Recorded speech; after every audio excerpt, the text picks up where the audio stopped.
You know, when you argue with a fool, you just prove there are two. And I consider Congresswoman Omar, Congresswoman Ocasio-Cortez, Congresswoman Tlaib, Congresswoman Presley, I think is her name. They call themselves the Squad. I consider them to be fools.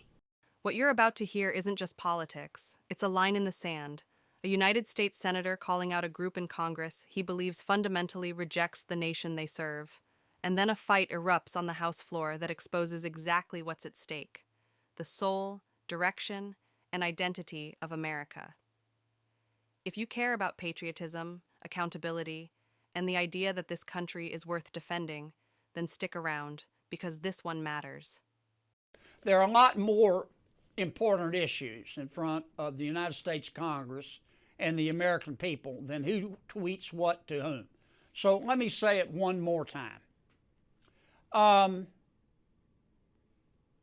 thought in the president's original tweet, I thought it was a poor choice of words.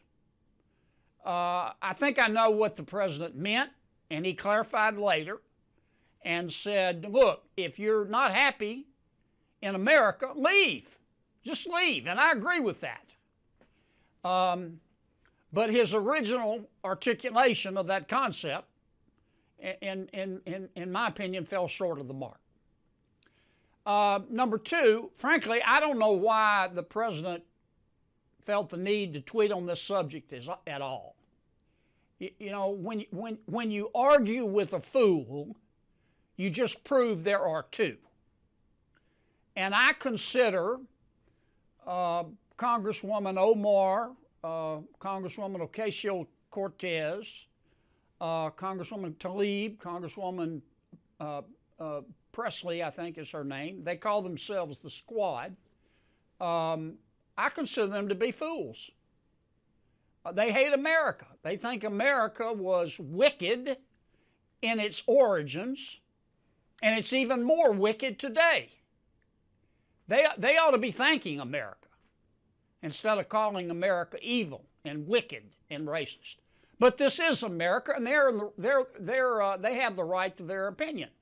But I don't like to see the president even dignify their point of view. Besides that, I think that the Squad, as they call themselves, they are destroying the Democratic Party. You know, when your opponent is screwing up, don't interrupt him. Let him go. I mean, just looking at this from a political standpoint, if I didn't know better, I would think the members of the Squad were GOP plants. I mean, they think that illegal immigration, socialism, higher taxes, abortion are all moral goods. They think America, Israel, free enterprise are moral bads. That's not what most Americans believe. And that's kind of where I am on the subject. The president has explained his position. He has said, look, here's what I meant.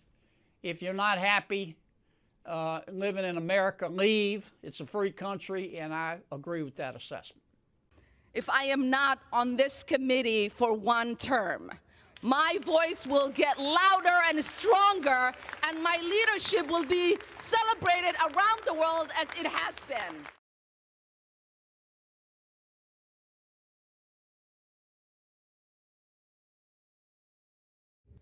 Today's resolution, as it relates to Representative Omar, details 6 statements she made as a sitting member of Congress that, under the totality of the circumstances, disqualify her from serving on the Committee on Foreign Affairs. Don't tell me this is about consistency. Don't tell me that this is about a condemnation of anti-Semitic remarks when you have a member of the Republican caucus who has talked about Jewish space lasers and an entire amount of tropes and also elevated her to some of the highest committee assignments in this body. This is about targeting women of color in the United States of America. Don't tell me, because I didn't get a single apology when my life was threatened. The representative can say whatever the heck she wants, but we don't have to accept it or embrace it. Individuals who hold such hateful views should rightly be barred from that type of committee. This institution is better because of her leadership, and the Foreign Affairs Committee benefits from her perspective. So let's talk about what's really happening. Republicans are waging a blatantly Islamophobic and racist attack on Congresswoman Omar. And I've said it before, I will say it again. The white supremacy happening is unbelievable. This is despicable. We're not removing her from other committees. We just do not believe when it comes to foreign affairs, especially the responsibility of that position around the world with the comments that you make. She shouldn't serve there. The gentlewoman is recognized.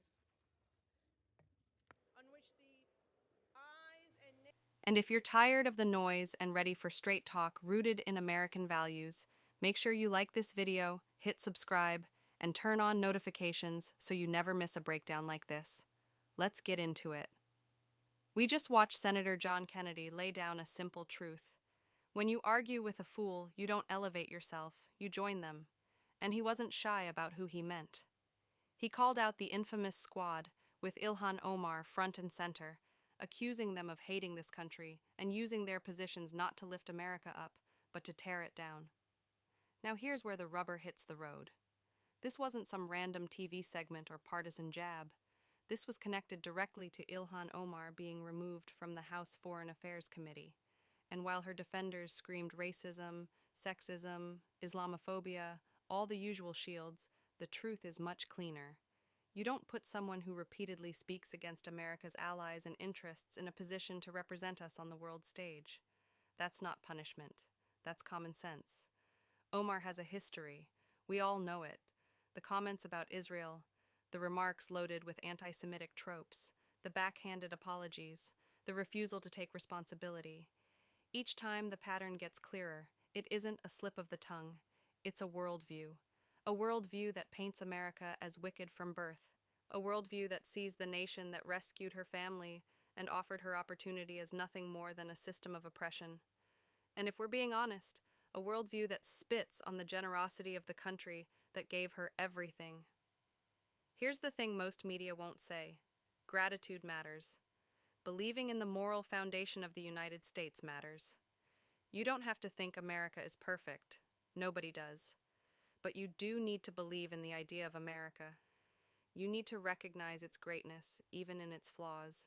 Because if you don't, why would you represent it? Why would you speak for it? Why would you be on a committee that protects its interests worldwide? This isn't complicated. If you fundamentally believe the country you serve is the villain, how can you defend it with conviction? Look at what Speaker McCarthy said. He made it clear, she's still in Congress. Nobody silenced her. Nobody removed her right to speak. But being in Congress and being on the Foreign Affairs Committee aren't the same thing. That spot is earned, not guaranteed.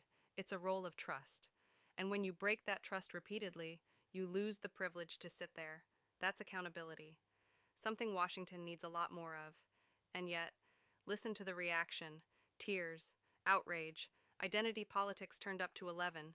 Suddenly consequences become oppression. Suddenly legitimate criticism becomes bigotry. This is the move every time. Turn accountability into victimhood and hope Americans are too distracted or afraid to call it out. But the American people aren't stupid. They see through it. They understand the difference between political disagreement and attacking the country itself. And they're tired of watching elected officials bash America from positions funded by American taxpayers. Let me be crystal clear. If you honestly believe America is fundamentally evil, oppressive, and irredeemable, you are free to think that. That's your right. But you don't get to represent this country to the world while simultaneously trying to dismantle the very principles that built it. You wouldn't hire someone who hates your business to be your company spokesperson. You wouldn't put someone who despises law enforcement in charge of a police department. And you don't put someone who regularly uses hateful rhetoric against America's allies and values on the Foreign Affairs Committee. It's not persecution, it's logic. And Senator Kennedy nailed another point most people miss. The squad's worldview isn't just fringe, it's corrosive.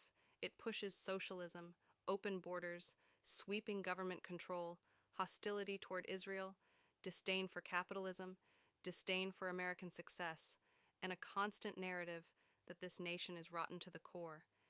That isn't progress. That's poison. When people in power speak as if America is broken beyond repair, young people listen.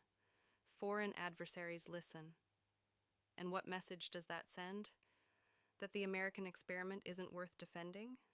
That freedom is failure? That the greatest beacon of hope on earth is somehow the enemy?